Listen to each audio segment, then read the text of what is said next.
वेदांत भाऊ त्याला मक्का सोंगून पडली, चारा गोळा करायचा राहून गेला, माणसाचे येऊ नाही राहिले. आपल्याला पटकन दिवशी वावरताय मोकळं करून आहे ना, कांदे लावायचे हिडन वावर गेलं ना पान वल्लवून. चला रोज दादा आपलं वावर बंद राहील, पाहून येऊन सायनात वावर बंद राहील आपलं. चला चला. काय उद्या बाहेर येणार आहे काय? हा उद्या बाय येणार आहे ना, पाहू कसं काय वावर माहिती पाहून तर येऊ. ए साईनाथ, अरे ते लोखंडी पावडं काल बांधून राहिलं, धर नाही बाळ पावडं घे ना, ये ना बांध ना. अरे रोज दादा लय निभारी यार. वेदांत भाऊ काय या वावराची काय अवस्था करून टाकली तुम्ही? अहो, ते बघा ना बांधायला किती जड होऊ राहिले त्याला. अहो 2-4 दिवस पाऊस चालला, नंतर वावर रोटरी मारून एकदम रेस करून ठेवलं होतं, पण 2-4 दिवस पाऊस चालला, वावर गेला ना दबकून. काय करणार ते त्याला? बट्ट्यावानी झालं ना, ती पार कडक झालं ना. आता बाया कांदे कश काय लावतील याच्यात? अहो बाया कांदे कश काय लावतील, मग आता काय करणार आहे आपण? निसर्ग पुढे काय करता यार आपल्याला, तुम्हीच सांगा बरं. एक तर वावर तयार होत नव्हतं, उपळून गेलं, त्यामध्ये समोर वावर गेलं उपळून, आणि आता हे गेलं ना, पाऊस आला गेला दबकून वावर. आता त्याला आपण काय करणार आहे? वेदम भाऊ वावर नाही बांधणार लय निभारी ते.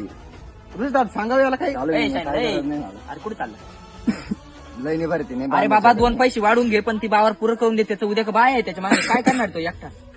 एवढं तुडून ठेवलं का वावर का रे? अहो आता पाऊस आला, त्याला काय करणार आहे आपण? सायनात भाऊ पाऊस आल्यावर आता आपण काय करणार आहे? निसर्गाला का आपण हात लावणार आहे काढवे? साईनाथ भाऊ द्या बांधून तेवढं वावर. तुम्ही ऐका, तुम्हाला काय बिचारीची काय चूक आहे? वावर एवढं डायरेक्ट वाटक्यावानी कडक होऊन जायला. त्याला आपण काय करणार आहे? त्याला आपण काय करणार आहे? आता निसर्ग पाणी येऊन पडला, नाहीतर बाबा रोटरी बिटरी मारून सारे. पण आज काही करून एवढं वावर बांधून घ्या, उद्या काही शक्य नाही. बाय मांग आता तो पूर्वीचा जमाना गेला, तवचे लोक आहे ना, बाय मांग आहे ना. अरे 10 बाया वावरात राहायच्या, तर मांग आहे ना वावर बांधून टाकायची, एक माणूस वावर बांधायचा. पण तो जमाना गेला आता. तो गेला आता जमाना. काय हे आज वावर पुरं करा आणि उद्या काही ना रोपार काय तिकडे जजमेंट लावा. रोप उपटायला माणसं लावेल आपण. हा, तेच मग. हा रोप उपटायला माणसं लावेल. आज वावर बांधून जाईल, उद्या टोळी येणार आपल्याकडे. ते पोळीची काही लाईन असली तर आम्हाला द्या, हे वावर मोकळं करून आहे ना आपल्याला तुम्ही लगेच एकदा सांगा. एकदा वावरला चारा वस्तू रोटरीचा मारा, आपण लगेच बाहेर देतो तुम्हाला. तुम्हाला माहिती ना आपलं काम. मी ना वावर आहे ना आपलं बैल आहे ना तयार करून घेईल, त्याच्या आपला आहे ना काही टेन्शन नाही. तुम्ही फक्त टोळीचा नंबर द्या, आपल्याला लाईन लावून द्या. दुसऱ्या दिवशी म्हणा या भाऊच्या वावरात जा. बरोबर रुज दादा, बैलाशिवाय वावरच तयार होती नाही. आता जेव्हा किती रामकृष्ण हरी यात्रा- व्हिडिओ बनवायचं तात्पर्य एवढंच होतं की शेतकऱ्याच्या जीवनात रोजचा संघर्ष असतो. तो संघर्ष आम्ही आमच्या व्हिडिओच्या माध्यमातून तुम्हाला दाखवत राहतो.